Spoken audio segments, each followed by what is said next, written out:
This is a CELPIP Writing Task 2 answer from our student. It's a sample answer. There's the sample question. We're going to look at this, and I'm going to go over how you are likely to be marked in the CELPIP writing exam. What are the things this student is hitting correctly and incorrectly as per the CELPIP marking criteria. We're also going to talk about how you can do this at home when you're evaluating yourself, and how after all the changes you can finally get the best mark in CELPIP writing. So let's dissect this in complete detail and get into our feedback. The question says, it's childcare survey, again task 2. You work in a very big office. There is a popular and cheap restaurant in the building. The boss is thinking of removing the restaurant and replacing it with a childcare facility for the working parents in the office. You have been asked to respond to an opinion survey. Now, you got to choose one of the options. Either you keep the restaurant in option A, or B, you replace the restaurant with a childcare facility. Okay, here's the answer, guys. Now, at a glance, if you skim through, let's talk about a good thing here. The structure is pretty good. You have your intro. The intro contains a general sentence, followed by an opinion sentence. Perfect. The conclusion wraps up the opinion again in different words. Perfect. Your body 1 gives reasoning for your chosen opinion, why you think it is better to have a child care facility. Body 2 talks about the other side, like if you don't have the child care facility or something else that's mentioned here, we'll check that out. What's the negative effect? What's the downside? And the downside has been listed here, so we'll talk about that. That's could be a little problematic. We'll check it out in a sec. But overall, the structure, in terms of the structure, you have full marks. You have intro, conclusion, 2 bodies explaining everything, word limit, full marks. Everything there looks good. Now, when we talk about the flow is also pretty good. General sentence, and then you see this transition on a personal note, and then here's my opinion. Given the aforementioned arguments, I assert that, and that is wrapping up the whole idea. Good. Then you have based on my personal experience, and then you have a complex sentence, not only this, but also this.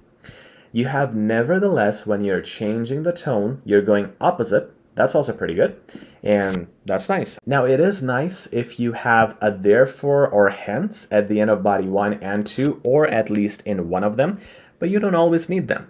In the case of this student, she does not need them. Look at how this sentence finishes, resulting in their demand to blah, blah, blah. Now, that is a complete finish. It's ending a thought. Similarly, in this last sentence here in body 1, she wraps up the idea by saying, unfortunately, due to no break time for myself. We'll check out that point. But this also wraps up the idea of what she was saying earlier, which is why she used a semicolon here and wraps it up as a concluding phrase. So that's nice. The flow is also good. So overall, the major mistakes are avoided, which is great. There are a few grammar mistakes. We'll check those out.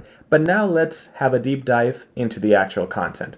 It starts by saying the survey regarding replacing the restaurant with a childcare facility has generated substantial discourse.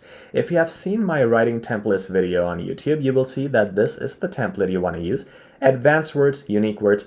And what you're also doing is rephrasing the question here, which is an awesome strategy in your general sentence. Now, when you're saying on a personal note, you don't have to say undoubtedly.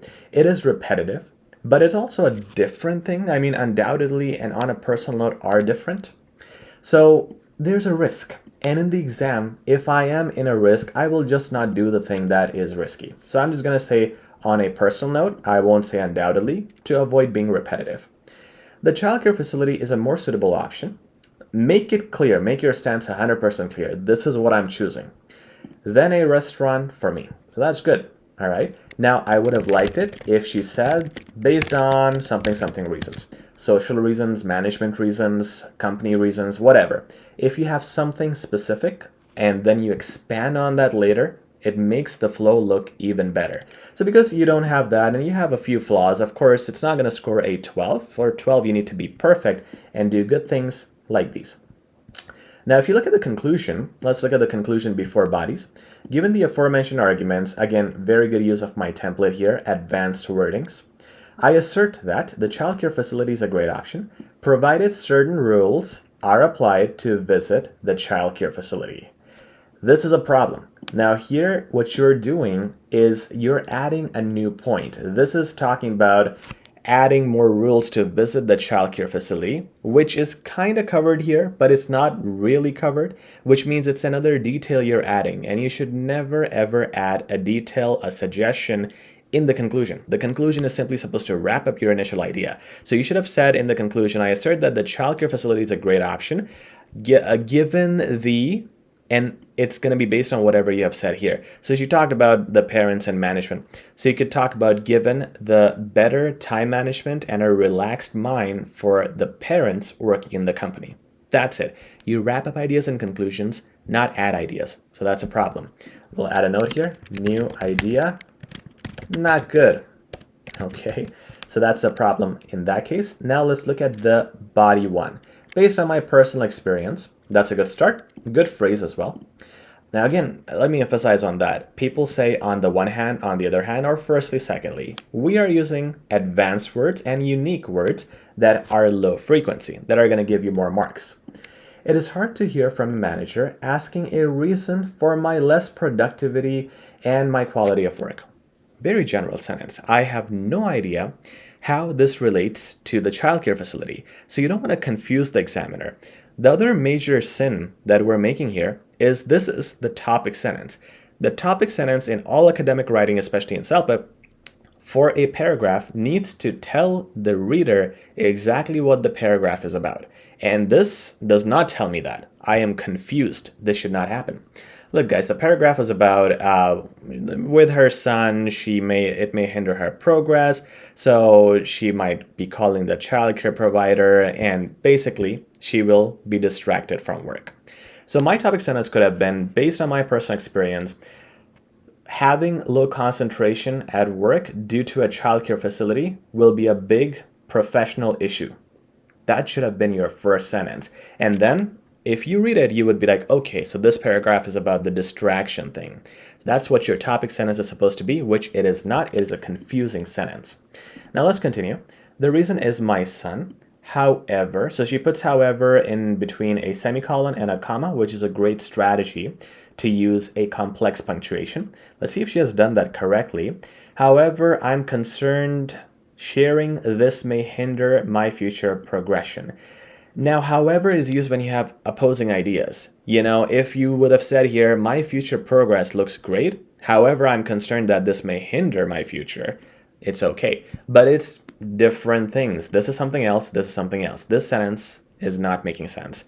Losing marks there. There's clarity issue here, and clarity will make you lose a lot of marks. Not only do I end up using my breaks by calling the childcare provider to inquire about him. Now, make it clear. The childcare provider, is that the him? Or do you mean, instead of him, you mean my son? Make it clear. Every time there's a confusion, better to not risk it and make it clear. All right, but it also causes exhaustion by the time I conclude my shift.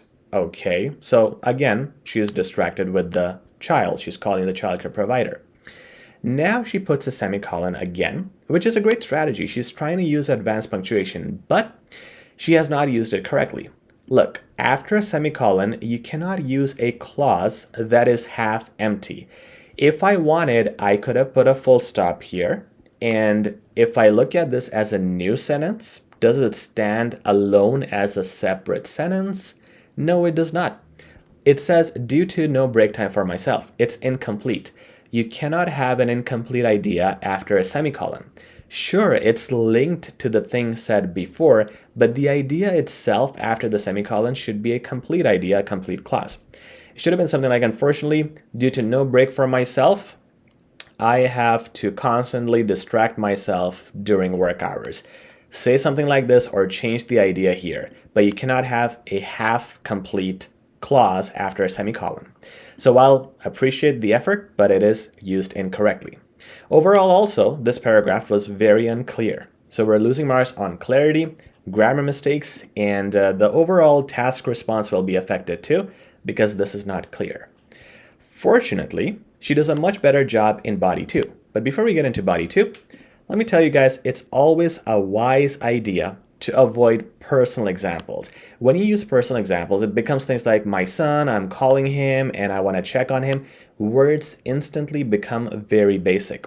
If you keep it more general, then you would have more advanced words. You could talk about how the people in our office are career-oriented professionals longing for concentration and dedication, which is not going to be readily available if they hear kids crying all the time in the adjacent building. Look at how many fancy words I'm able to use. But if I just talk about myself, then it's going to be the very basic wordings like I and my son and I was calling him. And so avoid personal examples, use general examples. They're way more effective.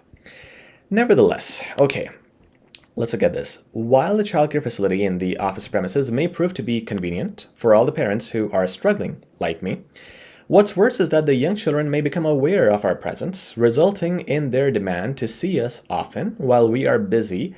May become now it's getting too long. You need a pause here, and this is again the flow problem here. I would make a new sentence to say that this may become a major distraction for many people at work, or put a semicolon. But like the whole paragraph cannot be one sentence, so that's an issue. It's too long, overly complicated. But if we just ignore this, let's ignore this. Let's assume the paragraph finished here. This is very clear. At least I understand this. There is no problem here in clarity. However, a major mistake that has been made here, guys, is she defended the childcare facility in body 1, and then she opposed it in body 2. This is not IELTS. In IELTS, you do that when you're asked to discuss both sides. In CELPIP, you do not do that. You are only supposed to talk about your side. You just don't have enough words to properly do it. You don't have 250 words like IELTS. You have 150 to 200, and ideally you should hit only 180. Around 180 to 190. So you cannot talk about the other side in detail, and the question never asks you to discuss both sides. The question says pick one option. You got to pick one option and defend that. So one good structure is body 1, defend it. Body 2, defend it again with another point. Or body 1, defend your point.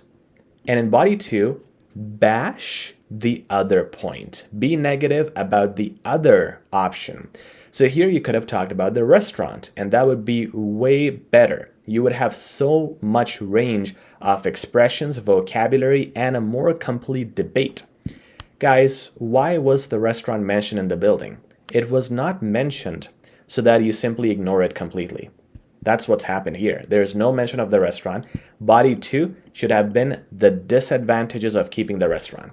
And that would have been a perfect answer, which is not present.